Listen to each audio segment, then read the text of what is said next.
Allahumma sholli wa sallim wa barik ala sayyidina Muhammad wa ala alihi wa sahbihi ajmain, amma ba'd. Dewan tahqiq yang arif dan bijaksana, hadirin yang berbahagia rahimakumullah. Tanggal 17 Agustus 1945 Indonesia memproklamirkan kemerdekaannya setelah hampir 300 tahun dijajah oleh Belanda. Tidak hanya itu, Jepang pun ikut menjajah dalam waktu 3,5 tahun lamanya. Namun di balik itu semua, kita harus bangga menjadi bangsa Indonesia karena sudah 80 tahun Indonesia merdeka. Bahkan dalam hitungan bulan ini kita akan merayakan kemerdekaan negara kita yang ke-81, yang mana Indonesia berada di bawah garis khatulistiwa yang memiliki khazanah dan kemerdekaan alam yang melimpah ruah. Adapun penghargaan dalam Islam bukan berdasarkan suku, ras, ataupun keturunan, tetapi penghargaan di dalam Islam ialah berdasarkan nilai-nilai Pancasila dan nilai-nilai agama.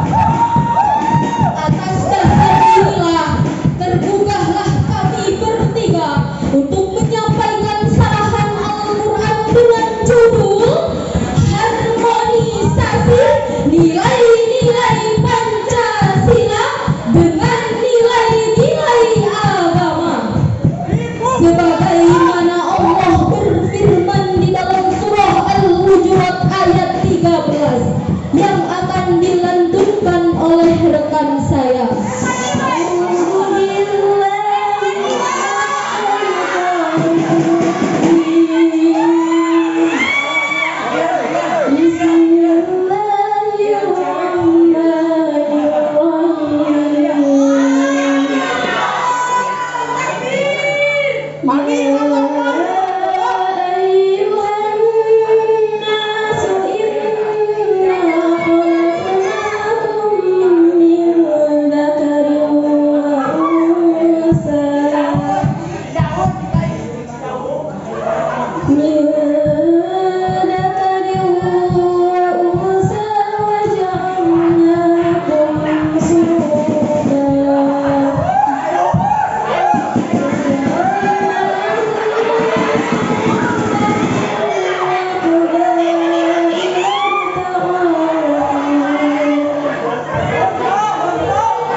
Ketika itu Bilal naik ke Ka'bah atas perintah Kanjeng Nabi untuk mengumandangkan adzan. Lalu penduduk Makkah ada yang berkata, Muhammad tidak akan menemukan orang untuk mengumandangkan adzan selain burung gagak yang hitam ini.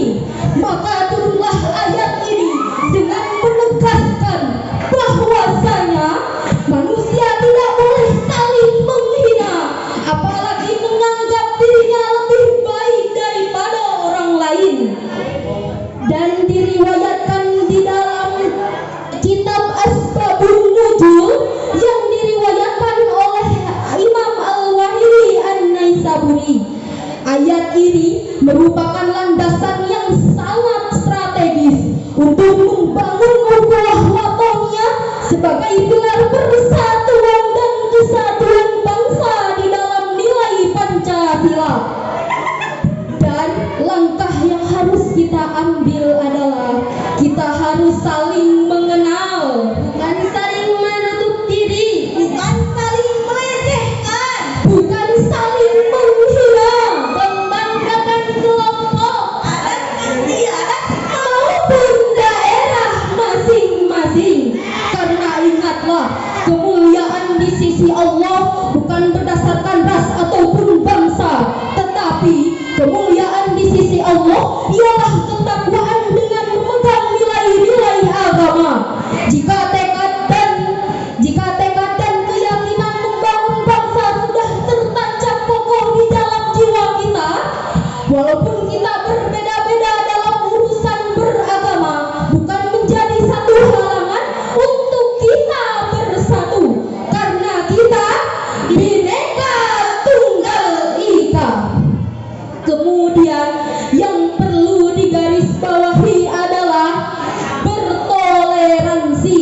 Apa itu toleransi? Yakni prinsip penting di dalam kehidupan beragama, dengan cara harus menghormati dan harus saling menghormati keyakinan dan praktik ibadah orang lain tanpa menghakimi dan memaksakan keyakinan sendiri kepada orang lain.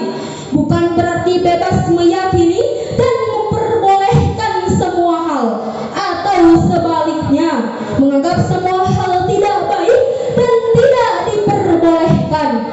Di dalam hal ini Rasulullah SAW bersabda di dalam hadisnya yang diriwayatkan oleh Abu Hurairah, Inna ahabba dini ilallahi hanifiyah samha, yang artinya sungguh agama yang dicintai oleh Allah adalah agama yang toleran dan lurus.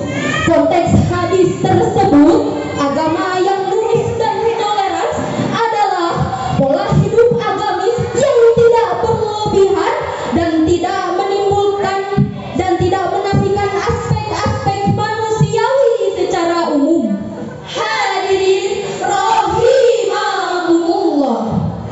Seperti halnya jika kita membenci kepada orang yang tidak bisa membaca Al-Quran, maka yang kita tuhankan adalah Al-Quran, bukan Allah. Jika kita memusuhi orang yang tidak beragama, maka yang kita tuhankan adalah Allah, adalah agama, bukan Allah. Jika kita membenci kepada orang yang tidak bermoral, maka yang kita tuhankan adalah moral, bukan Allah. Bertuhankanlah Allah, bukan yang lainnya. Dan pembuktian bahwa mempertuhankan Allah, kita harus saling menerima semua makhluknya. Sebagaimana Allah berfirman di dalam surah Al-Kafirun ayat terakhir, A'udzubillahi minasyaitonirrajim, Bismillahirrahmanirrahim, Lakum dinukum waliyadin. Shadaqallahul adzim.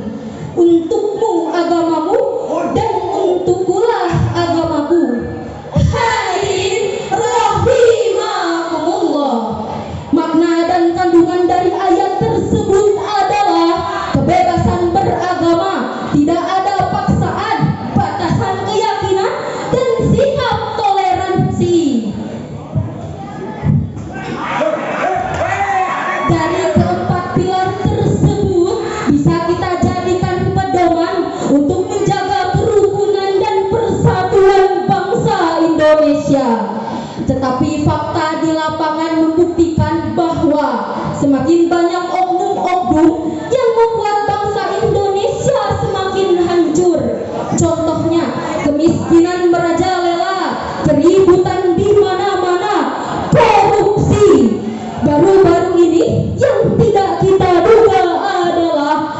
promosi yang berkedok makanan bergizi gratis alias MBG.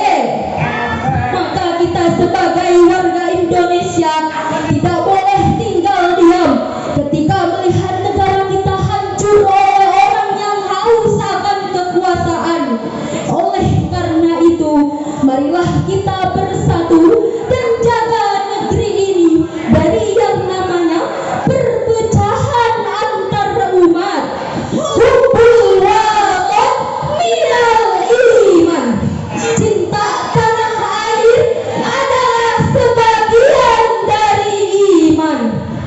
Dari awal sampai akhir dapat saya simpulkan bahwasanya Indonesia tidak akan pernah mendengarkan kata merdeka apabila rakyatnya masih bisa dipengaruhi oleh rezim-rezim yang ingin memecah belah umat dan memecah belah dan kesatuan bangsa Indonesia. Dan semoga negara kita ini menjadi negara yang baldatun thayyibah wa rabbun ghafur.